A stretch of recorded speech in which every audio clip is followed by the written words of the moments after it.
nuestro tema de las endorfinas, porque entender muy bien esto nos va a permitir asimilar el concepto de ágape, el amor que nutre. Y en este caso, como lo anuncié, el amor que nutre en el ámbito conyugal.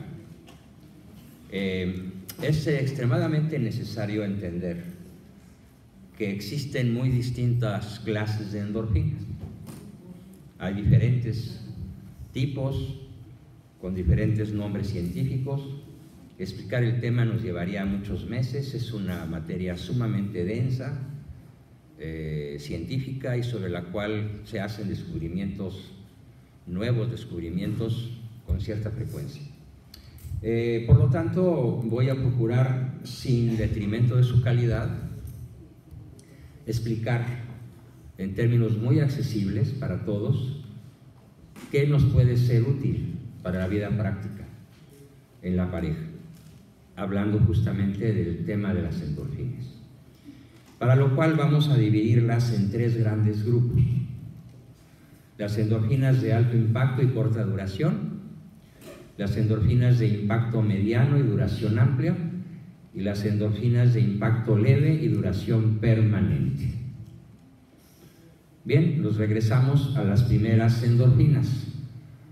Endorfinas de muy alto impacto, vamos a darle un 100 de calidad, de cantidad de impacto, 100, el máximo, endorfinas al 100%, pero con una dificultad, con una contraindicación muy seria, y es que duran muy poquito, tienen una duración muy corta, las endorfinas de esta naturaleza, de este tipo. ¿Cómo se extraen, cómo se obtienen las endorfinas de alto impacto y corta duración? Bueno, pues las drogas son un magnífico ejemplo. Las drogas proporcionan un impacto demoledor, poderosísimo. El chile, igualmente, aunque no tanto. La Coca-Cola, el alcohol, el sexo sin amor, la comida chatarra, las compras, el juego compulsivo, la televisión y todo lo que cause placer sensorial. El celular, las computadoras con ciertos programas, los juegos de consola, sobre todo los juegos que a los chamacos les proporcionan la sensación de omnipotencia porque se la pasan matando gente, supuestamente monstruos. Son una fuente tremenda de endorfinas de muy alto impacto y corta duración. ¿Cuál es el problema con este tipo de endorfinas? El problema es que como su duración es tan corta, se necesita que una vez terminado el impacto, se genere un nuevo impacto. El ejemplo más socorrido que nos puede facilitar mucho entender esto es lo que hacen los fumadores más asiduos al vicio del cigarro. Un fumador serio, un fumador grave, con un vicio muy pronunciado por el tabaquismo, no permite que se le apague el cigarro. Es decir, el siguiente cigarro es encendido con el que todavía no se apaga. Todavía ya tiene nada más la colilla, la puntita del cigarro, y el que sigue y lo enciende.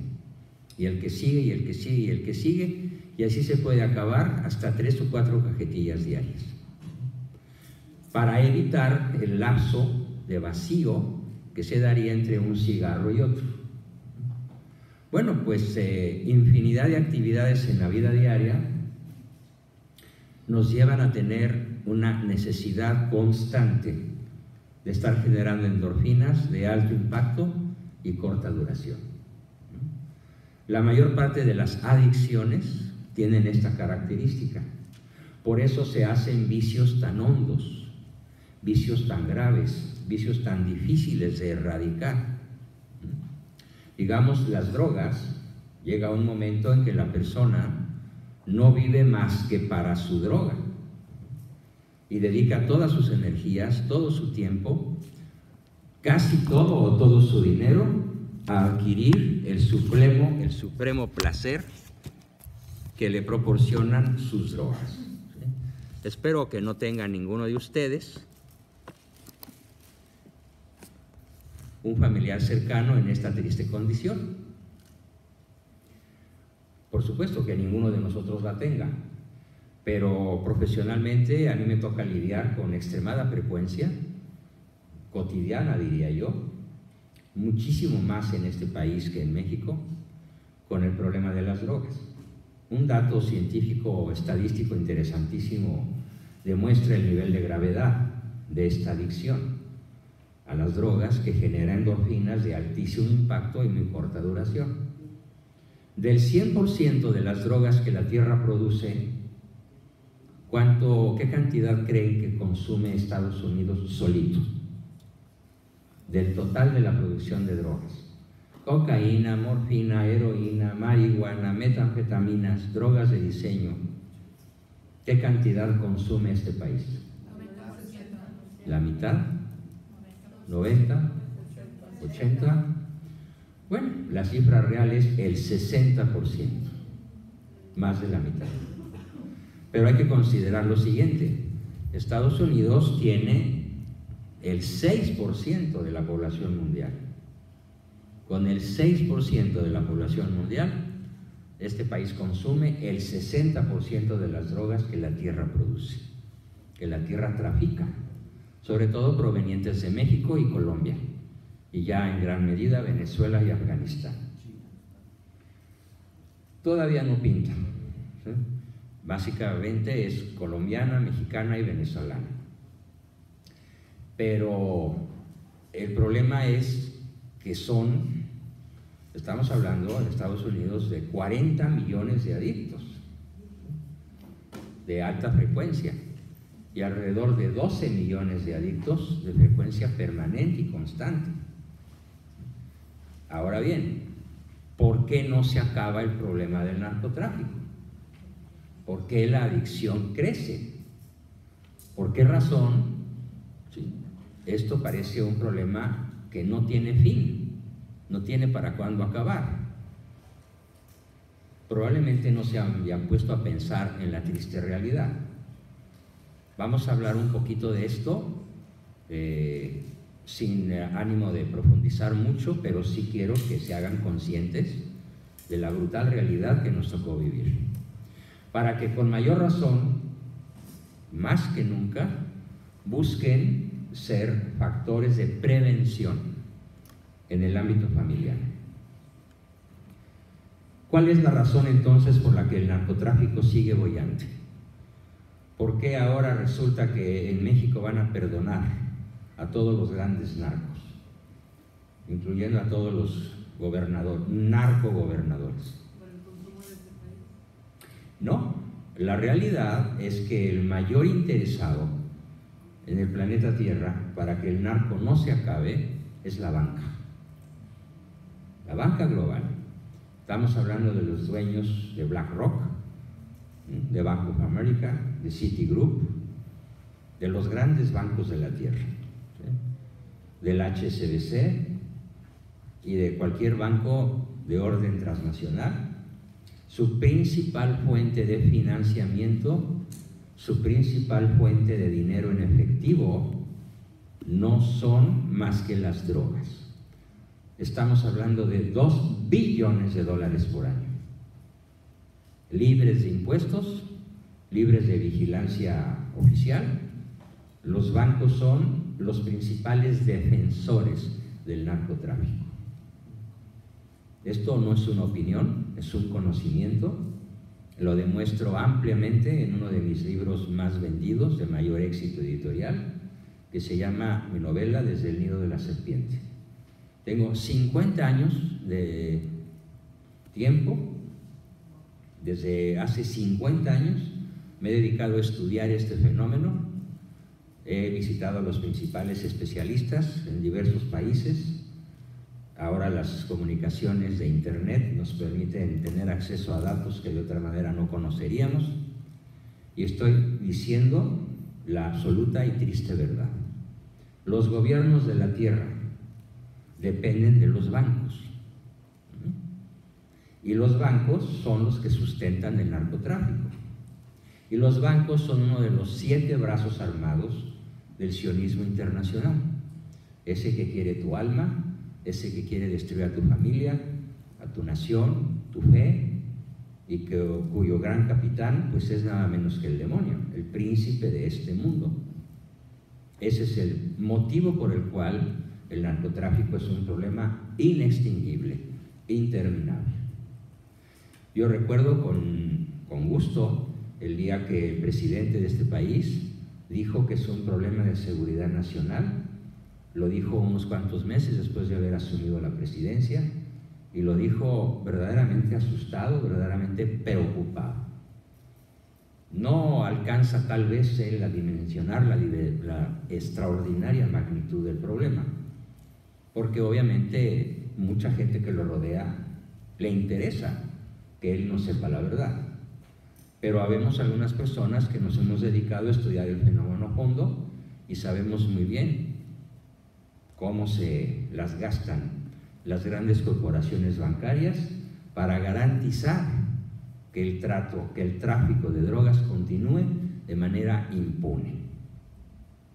De hecho, en México, todos los presidentes desde 1928 hasta la fecha han sido el principal jefe del narco. ¿Quién reparte las rutas? ¿Quién decide quién muere? ¿Quién va a la cárcel? ¿A quién le dan 13 años de exclusiva del manejo de las rutas del narcotráfico, como fue el caso del Chapo? ¿Qué está saliendo hoy en las noticias sobre este señor? ¿Qué está diciendo este señor? ¿Qué dicen sus abogados? ¿Qué dicen los fiscales de Nueva York? Pues está diciendo la verdad. Y la verdad es que de la Madrid, Cedillo, Salinas, Fox, Calderón, Peña y el próximo son los jefes del narco a escala nacional y transnacional.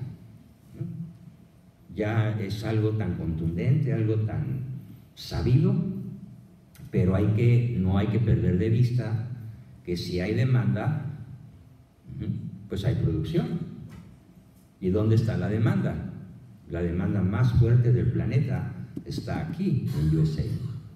Por lo tanto, nunca vamos a encontrar en este país un programa que verdaderamente intente acabar, prevenir, acotar, disminuir el uso de las drogas. ¿Por qué? Porque a los grandes poderes económicos de la tierra no les conviene que esto suceda. ¿Qué banquero va a prescindir de esa montaña de dinero que es 2 billones en español, no en inglés, en español, 2 billones de dólares de ganancias limpias de dinero negro? Bueno, pues están vendiendo su alma por un plato de lentejas, porque si quitamos el 1, quedan puros ceros. Pero bueno, ellos están en su papel. Para eso ellos tienen 6,000 o más años de historia, para llevarnos a las naciones, a las familias, a los pueblos, a las personas, a la perdición. Pero fíjense qué interesante, qué apasionante es saber esto. Se fundamentan en la naturaleza humana. La naturaleza humana está diseñada de tal forma que no puede vivir sin impactos, no puede vivir sin estímulos sensoriales, no puede vivir sin placer, no puede vivir sin sensaciones. El ser humano se define como un ser hambriento de sensaciones. Entonces, ¿qué nos mantiene vivos? Los estímulos. ¿Qué mantiene viva a una pareja? ¿Qué mantiene vivo a un ser humano, a un niño? Los estímulos. Por razones de usar un lenguaje más sencillo, a los estímulos en general, los autores en los que me baso, Eric Verne, por ejemplo, un servidor, algunos argentinos, otros canadienses, algunos norteamericanos, le llamamos hambre de caricias, para popularizar el término. Y pocas cosas en el planeta proporcionan tantas caricias, tantos estímulos, como esa lista que está ahí, entre las cuales en primer lugar aparecen las drogas. Pero por desgracia, las drogas hay que entenderlas en un concepto ampliado. Las drogas también son la televisión, el celular, las iPads, las computadoras. Hay una droga demoledora que hoy se usa, sobre todo en la adolescencia y en gran parte en la juventud y muchos adultos también, que es la pornografía. Y son estímulos extremadamente poderosos, de altísimo impacto y que generan oleadas de endorfinas. Pero ese tipo de endorfinas es muy volátil. Desaparece, así como llega, así desaparece. Y para evitar que se pierda el placer que produce el impacto, para eso pues hay que seguir fumando, hay que seguir viendo tele, hay que seguir jugando juegos de internet, hay que seguir jugando bingo, hay que seguir drogándose, hay que seguir bebiendo, o por ejemplo, hay que seguir comprando, o hay que seguir comiendo, o hay que seguir bebiendo, porque todo eso es tremendamente placentero, pero más que el placer de fumar o beber o drogarse, el secreto está en que todas estas costumbres viciosas generan oleadas incontenibles, brutalmente poderosas de endorfinas. Claro, este tipo de endorfinas no frenan el proceso de envejecer, no fortalecen el sistema inmunológico, sí son muy analgésicos, tremendamente poderosas contra el dolor físico, eso sí, generan una gran euforia, una alegría aparente, momentánea, pero no hacen lento el proceso de envejecer, más bien lo aceleran. Entonces, este tipo de drogas, este tipo de endorfinas, de las 5 ventajas que tienen las endorfinas, solamente representan 2, la analgesia y la euforia. Pero las otras 3, el sistema inmune, el envejecimiento lento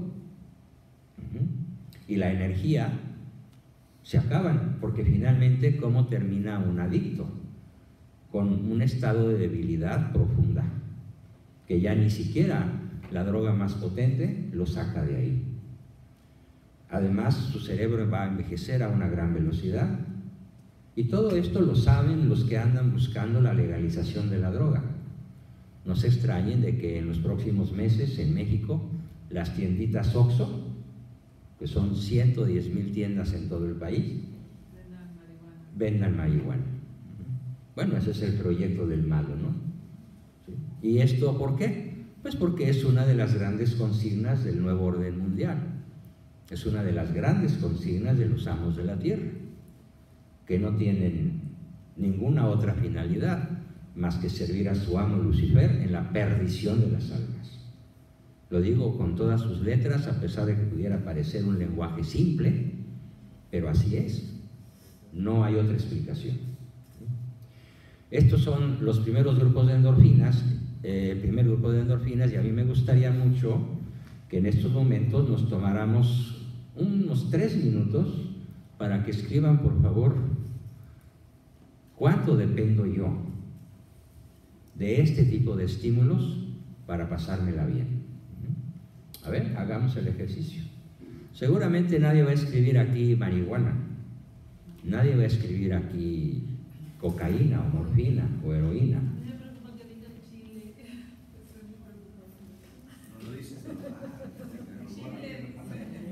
El chile es un factor que produce un apetito voraz. ¿Sí? El chile incrementa el apetito porque incrementa las endorfinas. Y uno muy importante, el azúcar. El azúcar es tremendo. El café. Entonces, un café con azúcar es una bomba energética. Y si le añades una aspirina, peor, puedes manejar 12 horas sin dormirte.